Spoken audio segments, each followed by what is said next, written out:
আজকে আমার বরের জন্য ভালো ভালো রান্না করে ওকে ভালো একটা সারপ্রাইজ দেবো। দেখি তো রান্নাটা কেমন হয়েছে। ভালো গন্ধ বেরাচ্ছে, ও খুশি হয়ে যাবে। কি গো, তুমি চলে এসছো? আসো আসো আসো। চলো চলো চলো।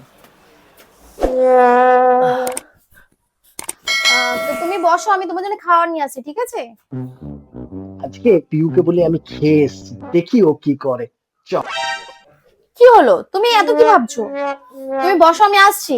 বলছিলাম যে ওই একটু খাবার আর কি খেয়ে এসছি, দেখলাম তোমার রান্না বান্না করতে দেরি হয় তাই খাবার খেয়ে এসছি। এইবারে তোকে খাবো। শালা, তোর জন্য আমি কষ্ট করে রান্না করব, তুই বাইরে থেকে খেয়ে আসবি তাই?